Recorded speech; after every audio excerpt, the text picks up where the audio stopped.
Dávno sú pred časy, keď sa pochovávalo do platených vriec, všetko sa zmenilo začiatkom 17. storočia, keď tela zosnulých začali dávať do drevených truhiel. Verejnosť si ich však mohla dovoliť až s príchodom priemyselnej výroby v 19. storočí. Vznikol tak nový odbor, ktorý u nás po roku 1989 profesne začali rozvíjať členovia Slovenskej asociácie pohrebných a kremačných služieb. Na medzinárodnej konferencii sa stretli v hlavnom meste, aby si vymenili skúsenosti nielen v praktickej činnosti, ale aj v legislatívnej oblasti. Aby sme tie organizácie, ktoré sa zaoberajú pohrebnými službami a pohrebníctvom a prípadne krematóriami, mohli nejakým spôsobom informovať, čo sa v tej strednej Európe deje v rámci tohto systému.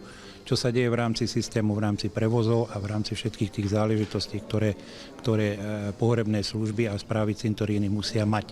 Sám šéf tejto asociácie vedie rodinné pohrebníctvo, ktorého história sa datuje od roku 1949. Založilo František Stríž, stolársky majster Dolnej Krupej, aby sa stal vedúcim pohrebníctva v podunajských Biskupiciach, ktoré bolo spojené so stolárskou dielňou. Až po roku 1989 mohlo prejsť opäť do súkromných rúk. Bolo to okolo 120 ľudí v rámci tohoto stretnutia.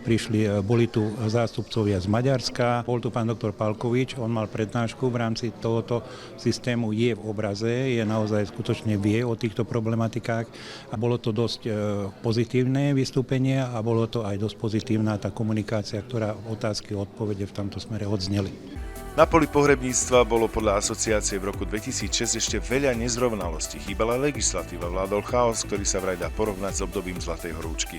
Takzvaní profesionáli zakladali firmy bez priestorov, vybavenia, zamestnancov s premrštenými cenami za služby. Dnes je všetko inak. Asociácia je členom celosvetovej a Európskej federácie pohrebných služieb, je nová legislatíva, nové pravidlá pre všetkých zainteresovaných. A práve o tom bola reč aj na bratislavskej konferencii. Boli tu zástupcovia z Poľska, bol tu pán prezident Fiat Ifta, a bol tu prezident asociácie, Svetovej asociácie a boli tu zástupcovia Rumunska, ktorí teda tiež mali prednášky v tomto smere. Preberali sme veci, čo sa týkalo prevozu zosnulých medzinárodného charakteru, preberali sme veci, čo sa týka správy cintorínov a hlavne sme preberali veci, ktoré sa týkali Úradu pre dohľad nad zdravotníctvom, kde teda sa riešia aj prevozy pitiev. Apropos história pohrebníctva, dokumentuje ju aj múzeum vo Viedni.